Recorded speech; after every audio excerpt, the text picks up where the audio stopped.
Gamba munoti kiruma. Tell your neighbor that it hurts. Yesu mulungi yebazi. Praise the Naye but ekyamazima yadde kyabaawo. For sure, byaliwo ebiti. those things waliwo kyepenya kwatimba mu kyeri. Waliwo kyepenya kwatimbako. Eyinza okuba yaletebwa mu ngeri efaanagana bw'etyo. Baana muwalanga oweddemu amaanyi oweddemu essuubi. Buli obayita abasinga buli obayita abavubuka n'olyaga weesalira omusango. Oba kiri ekyakuliko naye nga wakikola toyagala. you did it unwillingly. Embeera efaanana bw'etyo nga yakutuukako. When such a situation enjogera nayo yayita mu mbeera efaanana bw'etyo. Soona n'oyo eyeetwalayo ng'alaba. not the one who took himself willingly. Yesu omulungi Praise the yebazi. good Jesus. Osaanyiddeko amaanyi okuma omwoyo. You are supposed to gain courage. Jamu amaanyi okuma omwoyo. Wakyaliyo kyansi endala. Wakyaliyo obulamu obujja. Okyasobola okuyimirira mu Katonda. N'atandika essuula empya gy'oli. And begins a new chapter for Ne you. wabeera bwenzigi ezikugulibwa empya And gy'oli. there becomes Leka open doors kulaba for you. ng'eyakoma. Amen. Leka kulaba ng'eyakoma. Never see yourself as if you are done. Yesu omulungi yebazi. Praise Jesus. Kiki ekyakutuukako mu buvubuka bwo? What happened to you, youth?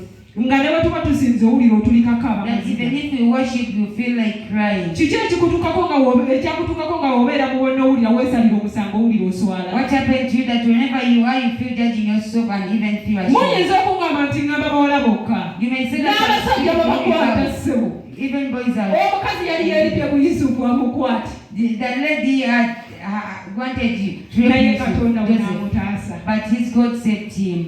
Yesu omulungi yebazi. Praise Jesus. Katonda ajjawo ekivume.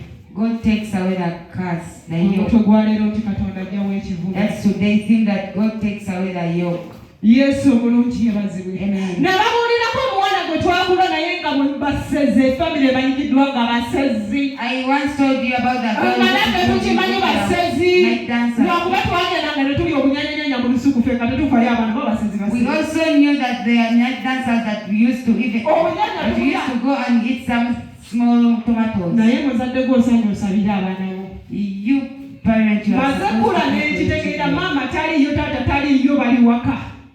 After growing up, I got Abaana babasindise ku ssomero. Batolose bagenze ewa abasezi children have been sent to bagenda. school and they escaped and go to the night dancers place. Naye But mulimu omuwala eyalokoka. there is a girl who got Katonda saved n'ajjawo ekivume ku bulamu and bwe. God took away the Katonda curse. n'akyusa lipooti gy'ali. God changed her. Eyali omusozi The one who was a n'alokoka. she got Bwe saved. yalokoka omusozi eyali omusozi n'awasibwa obulokole. The ones N'atamusika kutu. Mwana that wattu n'amutwala mbaga she was not just good but oyo ye Katonda ajjawo ekivume. Oyo ye Katonda ajjawo ekyepe. Eyo yetimba ku bwanyi bwo. Nga bw'otambula ensi yonna that wherever you ekusekerera. move, the world laughs at you. Ensi ekusekerera. The world loves you. Naawe kennyini nga weesalira And omusango. you also judge you, condemn Ng'owulira yourself. oswala mu banno tofiitinga. You feel that you don't even fit in the society. Yesu omulungi yebazibe. Praise God. Haleluya. Amen. Naye waliyo Katonda. But there is God, there is God. Omubi sitaani kyakwagaza kimu.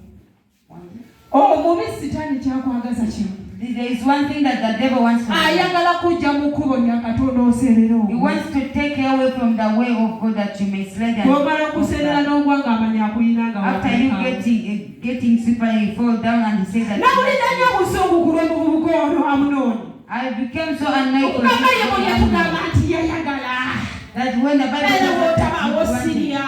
whenever you Era bw'otabaawo Seebaka. when I in your absence I Jangu can bambi jangu. come my dear. Bayibuli egamba nti gye yakoma The okumwagala. Bible says that Bwe yamala okutuukiriza ggoolo ye. After fulfilling Bwe yamala his goal. kufuna ky'ayagala. After what he needed. N'asindika eri ky'onzira. Just sets the Okimanyi nti eri ayagala okuyitirako obuyitizo batuuse gye you know balaga. that there are Okimanyi nti eri ayagala okuba ekkubo ku gwe bayitewo bagende. they just want Gwe to take bakasuka eri away from you kasasiro. and then you are chased away.